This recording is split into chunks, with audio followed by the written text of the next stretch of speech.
थोड़ी देर से बाद और बहुत कुछ गायब हो जाएगा। डॉलर भी गायब हो जाएगा, आपका आटा भी गायब हो जाएगा, आहिस्ता आहिस्ता फिर आपके लोग भी गायब होना शुरू हो जाएंगे। देखिए 1-2 महीने से ज़्यादा मेरा नहीं ख्याल है ये सिस्टम चल सकता है। असल में अगर देखा जाए ना तो इनका ऑपरेशन क्लीन अप होना चाहिए। ये जो सर्जरी है ना, ये तो बहाना है, और असल तो लंदन जाना है। बिस्मिल्लाहिर्रहमानिर्रहीम।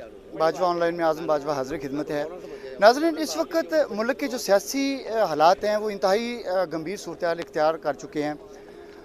PTI की सीनियर रहनुमा मेरे साथ मौजूद हैं, उनसे भी इस हवाले से बात करते हैं कि इन हालात को वो कैसे देखती हैं। अच्छा आपा, ये बताइएगा जो हालात हैं इनके हवाले से आप क्या कहते हैं? सियासी हालात की बात कर रहे हैं या माशरती हालात की बात कर मैं रहे दोनों हैं? की बात कर रहा हूँ। देखिए, पहली बात तो ये है कि क्योंकि हमारी सियासत और हमारी माशरत जो है वो इस वक्त एक दूसरे से जुड़ी हुई है। घर में अगर ख़वातीन इस वक्त बैठ के ड्रामों पे डिस्कशन नहीं करती, वो इस टाइम के ऊपर सियासी सूरत हाल के ऊपर डिस्कशन करती हैं। हत्ता कि मेरी वालदा अगर मुझे कॉल करती हैं तो सबसे पहले मुझसे सियासी बातें कर रही होती हैं। देखिए, बात यह है कि आपकी इस टाइम के ऊपर जैसे सियासत डूब रही है, आपका पूरा माशरा डूब रहा है। और ये जब बार बार बात की जाती है कि असम्बलियाँ तहलील हों, नए इलेक्शंस हों, इन इलेक्शनों से भागने की वजह क्या है? आप खुद कहते हैं इलेक्शन करवा लें, आपके पास तो बहुत लोग हैं, आपके पास तो सारी दुनिया है, 22 करोड़ शेयर के साथ है, या तीर के साथ है, या जिस मर्जी के साथ है, हलवे के साथ है, जिसके साथ है। अगर इतना ही आपको कॉन्फिडेंस है तो आप क्यों भाग रहे हैं? और असम्बली तहलील होना ये इसलिए भी वक्त की ज़रूरत है क्योंकि हमें नए इलेक्शन की तरफ जाना है, और नए इलेक्शन जब तक नहीं होंगे ये सियासी तमाशा ये लगा रहेगा, और इस सियासी तमाशे का जो असर है वो इस मुल्क में रहने वाले हर शख्स के ऊपर रोज़ बरोज़ बढ़ता है। मैडम, नवाज शरीफ वापस आ रहे हैं? देखें, मुझे ऐसा नहीं लगता कि नवाज शरीफ की वापसी के कोई भी चांस अभी इस वक्त मौजूद नज़र आते हैं। पंजाब असम्बली इन हाउस कोई तब्दीली होगी? इस बारे में मुझे ऐसा कोई मैं नहीं ऐसा कुछ देख रही। PTI के अरकान असम्बली नंबर ऑफ गेम्स मुकम्मल हैं? बिल्कुल पूरे हैं, और आपने शायद टीवी के ऊपर देख भी लिया है कि हमारे अरकान असम्बली ने बड़ा खुल के बाकायदा प्रेस कॉन्फ्रेंसेस की हैं। हमारी ख़वातीन ने भी अपनी एक वो जमात के को हमारे यहाँ पर रिप्रेजेंट करती हैं, उनके कुछ तहफ़्फ़ुज़ात थे, खान साहब से मिलके वो भी दुरुस्त हो गए।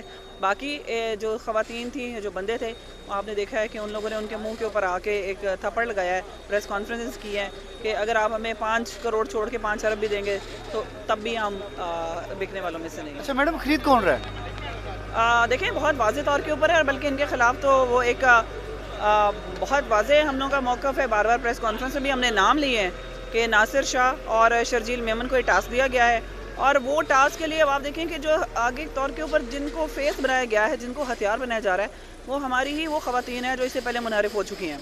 अब उनमें से 2 तो पहले की ख़वातीन हैं जो कि मुसलसल ख़वातीन को कॉलें कर रही हैं। हालांकि उनकी अब मेरा ख्याल है कि उनकी कोई सियासी हैसियत नहीं रह गई, ना उस्मा कारदार की, ना आयशा चौधरी की। जो तीसरी खातून थी उनका तो कोई फ़िलहाल वजूद ही नहीं है कि पता नहीं वो कहाँ है। सो इनकी अब मेरा ख्याल है कि सियासी तौर के ऊपर कतन कोई हैसियत नहीं है। अब हमारी एक खातून है वो कराची चली गई हैं, वो आजकल प्रेस कॉन्फ्रेंसेस कर रही हैं। वो भी उनको यकीनन पार्टी को उनको शोकस देना चाहिए कि वो इस तरह की बग़ैर पार्टी की इजाज़त के, चाहे वो CM के ख़िलाफ़ दें या किसी के ख़िलाफ़ भी दें, इस किस्म की स्टेटमेंट नहीं दे सकते। 11 को क्या होगा मैडम? अदालत का जो फ़ैसला होगा, अदालत में बहस होगी और कानूनी बहस होगी। उसके मुताबिक जैसे ही जो फ़ैसला अदालत करेगी उसके मुताबिक ही हम अदम एतमाद होगा? अदम एतमाद तो हो ही नहीं रहा ना, वो तो उन्होंने वापस ले कॉन्फिडेंस लिया है। वोट लिया जाएगा वापस मैडम? ले लिया है। नहीं, देखिए, मेरा ख्याल है कि आईनी तौर के ऊपर ये बनता ही नहीं है। ये ऐसा नहीं है कि ये अगर असल में वो जो गवर्नर साहब है ना, उन्होंने पिछले गवर्नर साहब को देख के, वो कहते हैं ना, खरबूजे को देख के थोड़ा सा खरबूजा रंग पकड़ा है कि मेरी एग्जिस्टेंस भी कुछ नज़र आए और मैं ये बताऊं कि भाई मैंने भी एतमाद का वोट लेना है। ऐसा नहीं होता कभी भी कि आपको ख्वाब आ जाए और आप उठ के कहेंगे एतमाद का वोट ले और असम्बली को आप तमाशा बना ले। डॉलर गायब हो गया। थोड़ी देर से बाद और बहुत कुछ गायब हो जाएगा। डॉलर भी गायब हो जाएगा, आपका आटा भी गायब हो जाएगा, आहिस्ता आहिस्ता फिर आपके लोग भी गायब होना शुरू हो जाएंगे। देखिए, 1-2 महीने से ज़्यादा मेरा नहीं ख्याल है ये सिस्टम चल सकता है। अच्छा मैडम, इंतहाई मुश्किल हालात हैं, महंगाई बहुत इस वक्त अरूज पे है, क्या हल है इसका? सिर्फ इलेक्शन, सिर्फ ये जो अनसर्टेनिटी है आपकी पॉलिटिक्स के अंदर, इसको ख़त्म होना ज़रूरी है। आप देखें, हर जगह के ऊपर एक ओवरलैपिंग का समा है।